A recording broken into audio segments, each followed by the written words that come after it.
Hello, Ramona. I can't shake this.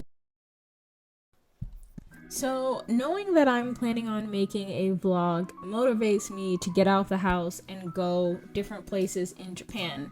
And one of the places that I never really visited and actually looked around was the Imperial Palace of Japan. I'd seen it in passing before, maybe on a train or taxi ride, but I never actually walked around and seen what was in the area. So I decided that I was gonna go and see what was there and look around. So that is what this video is.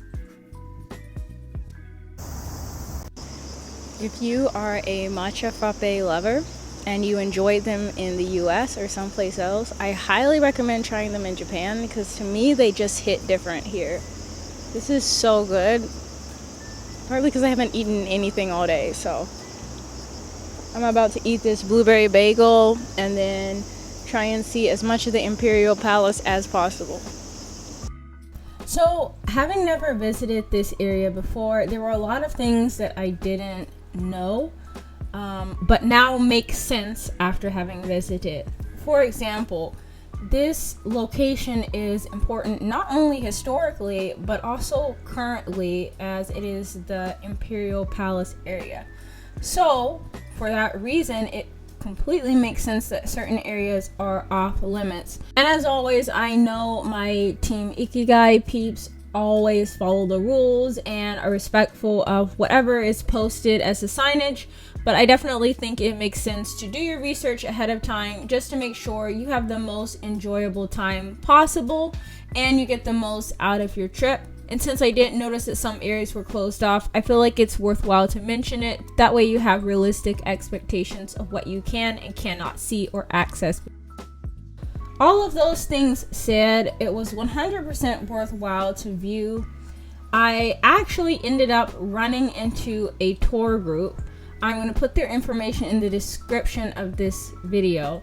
But essentially the tour group was a group of volunteers that were taking people through the Imperial Palace East Gardens. And so I joined the tour group a little reluctantly at first because I wasn't really sure what they were trying to do, because they had little signs and they were saying oh, come over here, and I wasn't sure why. But I actually think it turned out to be such a blessing because the tour was really helpful in understanding the current value of the location as it stands in Japan today, as well as the huge historical significance this entire area has. The tour guides that navigated our tour for us were really knowledgeable.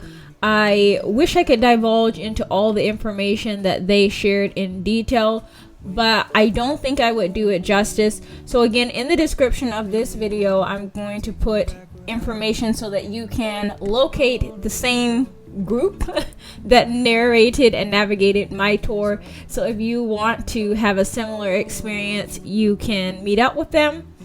And then the other thing I want to say is, if you're enjoying this type of content, if you like the type of content that I create, and or if you found it helpful in any way, please go ahead and like and subscribe. It truly helps this channel to grow, and I appreciate it.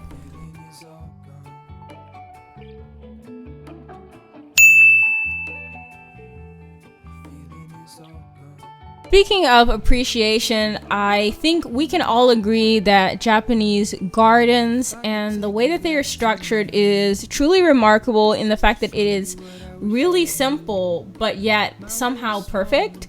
And I would have loved to take more shots in this area and just record away, but the tour was starting to move along and the weather was threatening to rain. It actually rained before this a couple times. I got rained on twice whilst visiting, so I ended up not getting as many shots as I wanted, but I definitely think this is one of the most beautiful areas that was part of our tour.